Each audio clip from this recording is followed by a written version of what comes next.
নাম Kim Namjoon. তিনি জিনের মতো ওয়ার্ল্ড ওয়াইড হ্যান্ডসাম নন, তিনি সুগার মতো সেভেজ নন, তিনি জেহুপের মতন ব্রাইট সানশাইন নন, তিনি জিমিনের মতো মিষ্টি নন, তিনি ভিয়ের মতো শিশু সুলভ নন, তিনি জাংকুকের মতো অ্যাথলেটিক নন। কিন্তু তিনি কিম নামজুন, বিটিএস এর লিডার, সেই গ্রুপ যা বিশ্বব্যাপী কোটি কোটি মানুষের হৃদয়ে জায়গা করে নিয়েছে। তার আইকিউ 148। তিনি গণিতে একজন জিনিয়াস। উচ্চ মাধ্যমিক পরীক্ষায় দেশের শীর্ষ 1% স্থান পেয়েছেন। কোরিয়ার টপ 1% বুদ্ধিমান মানুষের তালিকায় আছেন। কোরিয়ার সিভিল সার্ভিস পরীক্ষায় প্রথম স্থান অর্জনকারী। Test of English for international কমিউনিকেশনে স্কোর 900+। ডেবিউর আগে ছিলেন একজন আন্ডারগ্রাউন্ডার র্যাপার, ইলেকট্রনিক ইঞ্জিনিয়ারিং এ স্নাতক। শুধুমাত্র ফ্রেন্ডস সিরিজ দেখে ইংরেজি শিখেছেন। 3টি ভাষায় কোরিয়ান, ইংরেজি এবং জাপানিতে দক্ষ।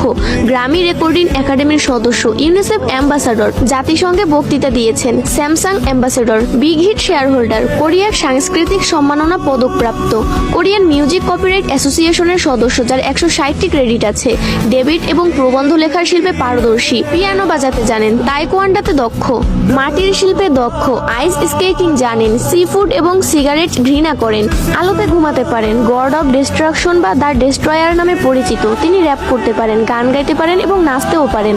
একজন গীতিকার, প্রযোজক, সুরকার, কবি, সঙ্গীতজ্ঞ, একজন বহুভাষাবিদ, একজন দাতা ও সমাজসেবী, বই পড়ার ভীষণ শখ, প্রকৃতি প্রেমিক, ফ্যাশনের আইকন, একটি জীবন্ত শিল্পকর্ম। সর্বশেষ তার হাসি, বিশেষ করে ডিম্পল স্মাইল, সবার সেরা। কিম নামজুন কেপপ ওয়ার্ল্ডের সেরা নেতা।